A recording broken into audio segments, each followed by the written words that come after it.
wayarka wannan application zai turo ma location din wanda ya dauki wayar kai ki dare zaka a turo ma ta wayar ka cewa ga inda yake shiya kaza wuri kaza kawai kaga zaka zo sai ka ga kaga. Assalamu alaikum masu bibiyan mu a wannan channel tamu, barka sai kasancewa da ku a cikin sabon bidiyon mu. Inda yau insha Allah za mu yi bayani ne akan wani application mai matukar amfani wanda ya dace a ce na ɗauko shi a wayata, ya dace a ce ke ɗauko shi a wayarki, ya dace a ce ka ɗauko shi a wayarka, ya dace a ce kun ɗauko shi a wayarku. Kasancewa yanzu sata ta kasance ruwan dare, to wannan application zai taimaka ma wajen koda wayarka ta ɓata ka gano ta cikin sauki, sannan a turo ma duka layin da aka saka ciki za a turo ma number a cikin wayarka, ko kuma a turo ma inda wanda ya ɗauki wayarka yake a cikin email address ɗinka. Saboda haka ka biyo ni a cikin wannan bidiyo domin ganin yadda za mu ɗauko wannan application ta yadda kuma za mu yi amfani da shi.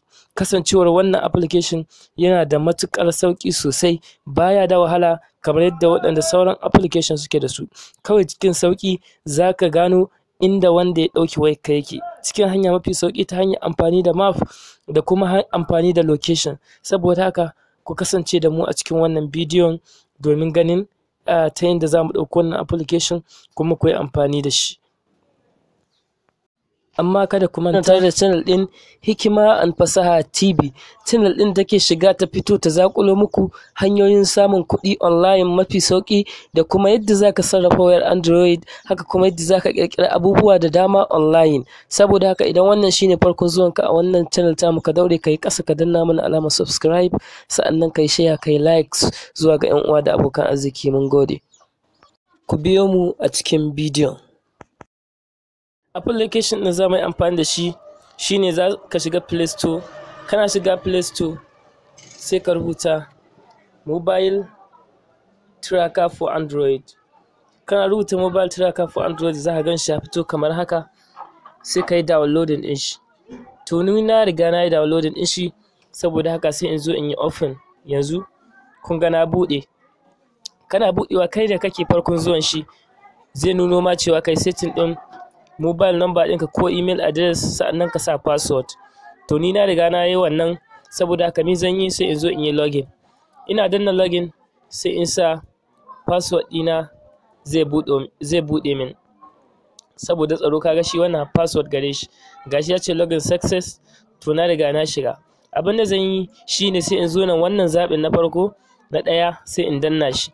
Sai in saka email ɗina. To amfanin wannan shine idan na saka email ɗina a nan, ko da a ce a kaddara wannan tawa ta faɗi ko ta ɓata ko an ɗauke ta, to da zarar an saka sabon layi to za a yi min email ɗin number wayar wannan layin ta wannan email ɗin da na saka nawa. Sai zaɓi na biyu, nan kuma ina saka number wayata a nan, ni danna save.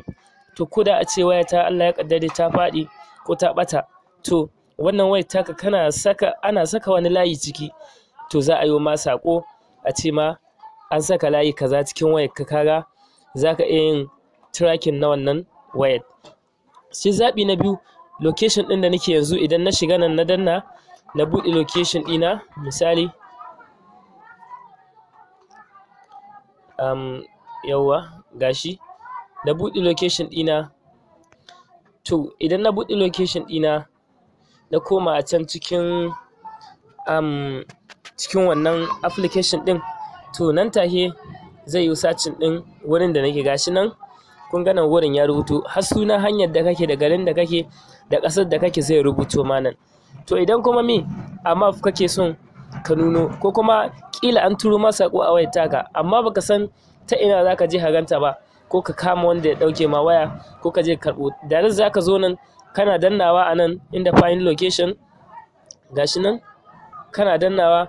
To idan email ɗinka yana kan wannan wayar, kana shiga nan za a nuna ma har gurin da wannan wayar taka take. Gashi nan kuna ganin aro zai nuna ma inda wannan wayar taka take da suna da komi. Gashi nan zai rubuto, kun gani gashi nan. Kana danna nan plus ɗin nan yana ƙara yin zooming, kana ganin wurare.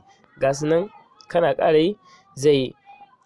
Idan kuma kana so ƙila kana da number waya amma kuma baka san MTN ce ba ko Glo ko Itel, to za ka iya shiga nan sai ka danna nan kana danna nan sai ka saka number kai search, za a nuna ma kowane network ce. Sai nan mobile live location, get location in mail on mobile theft.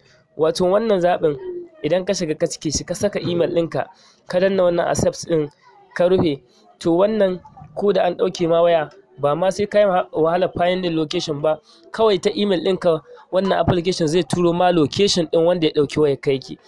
Direct za ka a turo ma ta wayar ka cewa ga inda yake shiya kaza wuri kaza, kawai kaga za ka zo sai ka ga ka gano abinka.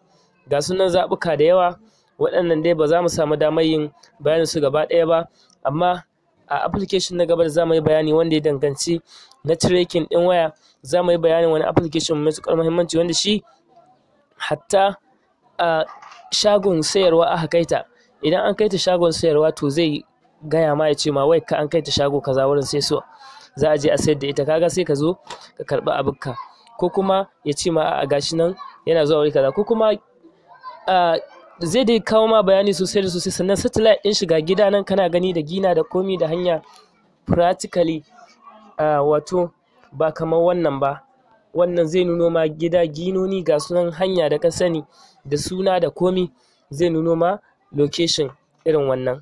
Saboda haka ku danna mana alamar subscribe, saboda da zarar mun yi bidiyo na gaba mun ɗora ya kasance an sanar da kai, YouTube su kai ma sanarwa saboda ka shiga kalla ka ga yadda za a yi. Mun gode da kasancewa tashar Hikima and Fasaha TV.